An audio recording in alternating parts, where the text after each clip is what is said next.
Drejtori i përgjithshëm i Policisë së Shtetit, drejtues madhor Ilir Proda, mori pjesë në edicionin e 14 të konventës së shefave të Policisë Europiane mbajtur në selinë qendrore të Europolit në Hag, Holand. Eventi mblodhi së bashku mbi 400 shefa policie dhe zyrtar të lartë të zbatimit të ligjit nga 53 vende dhe 13 organizata ndërkombëtare për të diskutuar sfidat më të mprehta të sigurisë me të cilat përballet sot Europa. Fokusi i këtij edicioni ishte përqendruar në dy kërcënime emergjente: pastrimi i parave përmes kriptovalutave, rekrutimi të miturve përmes hapësirave online. Gjatë diskutimeve u theksua nevoja për shtimin e skuadrave të përbashkëta hetimore për të gjurmuar dhe sekuestruar asetet kriminale për te kufive, përdorimin e mjeteve të specializuara për analizën e kriptovalutave dhe teknologjive, rritjen e investimeve në trajtim për hetuesit digjital, trajtimin e pastrimit të parave si vepër penale më vete për të përshpejtuar ndjekjen penale, forcimin e partneriteteve publik-privat për një ndarje më efektive të informacionit, zhvillimin e fushatave ndërgjegjësuese për mbrojtjen e miturve online, përfshirë bashkëpunimin në shkollat dhe ofrimin e udhëzimeve etike në hapësirat digjitale,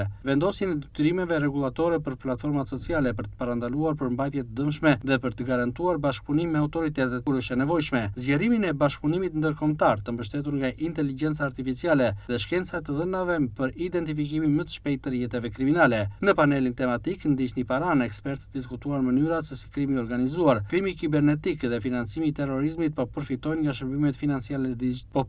nga shërbimet financiare digjitale, përfshirë banet virtuale, platformat e decentralizuara të financave, asetet kripto dhe teknologjinë. Edicioni 14 ofroi edhe një herë një platformë të rëndësishme për bashkëpunim strategjik, shkëmbim informacioni dhe koordinim të përbashkët në përballje me sfidat e reja të sigurisë që përfshin gjithë hapësirën europiane.